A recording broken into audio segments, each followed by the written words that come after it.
বলে কি তোমার 2 লক্ষ টাকা দিতে হবে। এই পুলিশ বেসরকারি প্রতিষ্ঠান ফিলিপসের কর্মকর্তা শাহজাহান শামসু হাসপাতালে ভর্তি এক আত্মীয়কে দেখতে শুক্রবার রাত 8:45টার দিকে উত্তরায় যাচ্ছিলেন তিনি। এ সময় কোরিল ফ্লাইওভারের নিচে জটলা দেখতে পান। সামনে এগিয়ে গিয়ে দেখেন এক নারী সাহায্য চাচ্ছেন।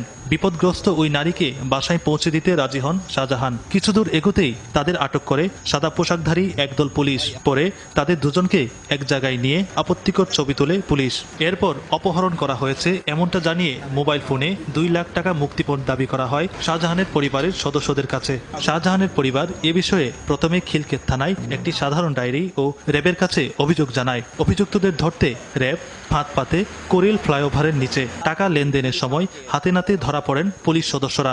ধরে নিয়ে মেয়ে সহায় না, পরে আমার ছবি তুলছে, প্লাস সাদা কাগজে লিখছে, বলছে যে 2 লক্ষ টাকা না দিলে তোমার এগুলা সব ফ্লাশ করো। তখন 1 লক্ষ টাকা তারা রাজি হয়েছে। পরে এই আমার ভাগনাদের আমি বলি যে তোরা আইসা আমার এই 1 লক্ষ টাকা দে।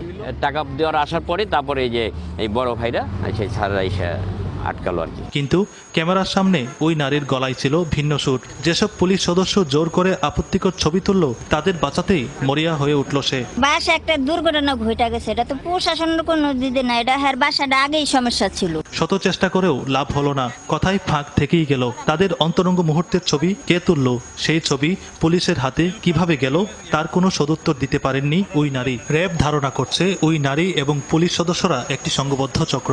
এরা নগরীর বিভিন্ন এলাকায় এমন ফাঁদ পেতে মুক্তিপণ আদায় করে।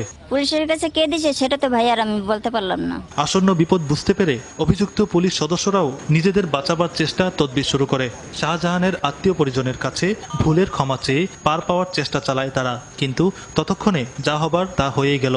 র্যাব অভিযুক্ত পুলিশ সদস্যদের নিয়ে হাজির হয় তাদের কর্মস্থল ভাটারা থানায়। পরে শাহজাহান বাদী হয়ে ভাটারা থানায় জড়িত পুলিশ সদস্য এএসআই কায়সার আহমেদ, মীর সিরাজুল ইসলাম, কনস্টেবল আব্দুর রহমান এবং ওই নারীসহ আরও একজনের বিরুদ্ধে অপহরণ মামলা দায়ের করেন। এদিকে ঢাকা মহানগর পুলিশের জনসংযোগ বিভাগের উপপুলিশ কমিশনার জানিয়েছেন, গ্রেপ্তারকৃত পুলিশ সদস্যদের বিরুদ্ধে আইনগত ব্যবস্থা নেওয়া হয়েছে। প্রাথমিকভাবে তাদের এই যে দাবি, দ্যাট মিনস তারা যে টাকা দাবি করেছিল সেটার সত্যতা আমরা পাওয়ার পরেই তাদের বিরুদ্ধে মামলা নিয়েছি এবং তাদেরকে আমরা গ্রেপ্তার করেছি।